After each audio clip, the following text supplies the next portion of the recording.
And here I'm going to tell you very good trick to be used so that you develop and you learn tenses effectively. Some of the learners understand it vertically, like all these tenses, present, past and future. Some understand and grasp it like simple, all, progressive, all. This will help you to master tenses effectively. So this is the excellent way, I told, to learn English grammar comprehensively. The entire grammar I'm talking actually with tenses. There are 12 tenses, 12 into 96, 1152. 8 notebooks we just filled with this practice, and it was very interesting. Every day one tense, one verb with one pronoun, and just preparing those 1152 sentences. And the teacher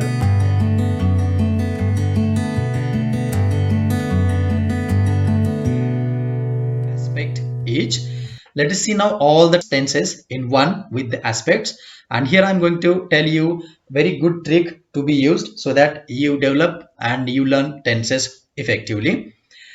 So what you're supposed to do, look at this now. In one table, I have used one verb with all the tenses, with all the aspect, like past, present, future, simple, progressive, perfect, perfect, progressive. So here I write. Now you can go vertically or you can go horizontally, whichever. Now let me tell you, there are two effects of learning tenses. Some of the learners understand it vertically, like all these tenses, present, past and future. Some understand and grasp it like simple, all, progressive, all. So either you have to practice this or this. Like I write, I'm writing, I have written, I have been writing. I wrote, I was writing, I had written, I had been writing. I shall write, I shall be writing, I shall have written, I shall have been writing. Vertical. Horizontal, I write, I wrote, I shall write. I am writing, I was writing, I shall be writing. I have written, I had written, I shall have written. I have been writing, I had been writing, I shall have been writing. Right? Now what you're supposed to do, you do the same thing with all the pronouns. I, we, you, he, she, it, they. Just take one verb and do this. Right? This will help you to master tenses effectively. Again, this is very interesting, and this is the topic of much of my concern actually, because this is how I have learned tenses, and this is how I actually have mastered tenses. What is that? One verb, 1152 sentences. We can create 1152. Yes, you listen correct. 1100 or 1152 sentences with just one single verb. How? Let us see. So this is the excellent way, I told, to learn English grammar comprehensively. The entire grammar I'm talking actually with tenses.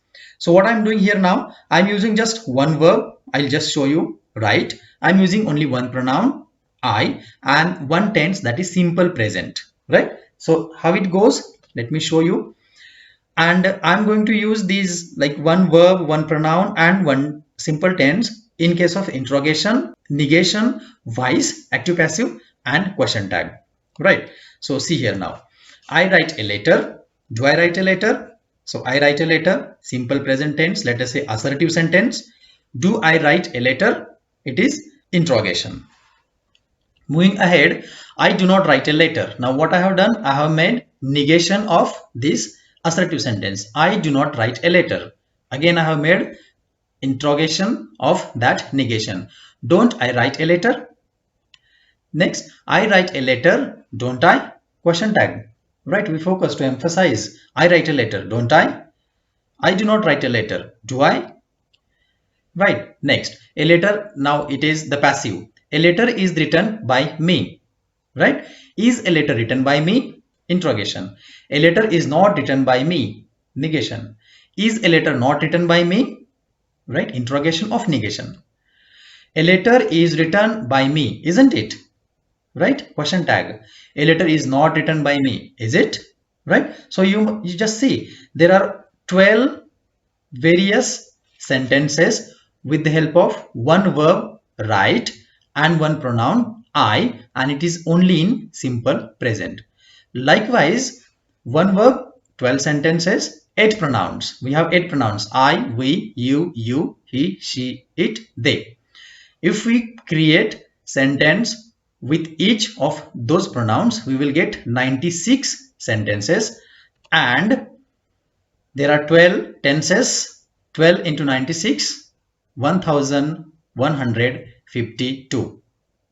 Now I know some of you will say, you will tell me about the future continuous perfect tense, which is not used more. There are again some problems with some of the sentences, but no problem. For practicing, we can just go ahead and do this. Just 1152 sentences with the help of one verb. Let me tell you, this is what I have done in my school days, and actually I have not done. My one of my teachers has got it done from all of us, and because of that only we could comprehend tenses properly. Let me tell you again, I have given, yeah, special thanks to my school teacher, Mr. Kaulige sir, who used to, we spent around 6 months on learning tenses in this way, and we prepared, I do not even remember the number of sentences, but I just remember number of notebooks. 6 to 8 notebooks we just filled with this practice, and it was very interesting. Every day, one tense, one verb with one pronoun, and just preparing those 1152 sentences. And that has helped me to master grammar, English grammar, and that was the base for me to select linguistics and complete my PhD in English language teaching and the further career. So thanks to Kaulge sir. I know many of you must have studied in the same way, or in the school participants, those who are in schools now, or maybe in 11th or 12th, they also may be studying like this. If you are studying like this, you are really privileged to have those teachers who are taking you in that way. And I have, whenever I tell that method about 1152 sentences to my students, most of them find it very interesting, and I have got very good response. So practice that. Take one verb every day and use in all tenses with all pronouns. As I told, just take one verb: go, write, see, swim, play, whatever. Take one verb and practice that every day. You have to write, okay? In written, you have to practice. Now, when you are practicing, when you are writing, you have to read aloud. Read aloud when you are writing those. So, like, I go to school. I am going to school. I was going to school. I have gone to school. When you are writing, just utter it loudly, because when you are writing that and you are reading it aloud, that helps us to internalize the rule, to understand that particular concept as well as that particular rule of the sentence. So do this.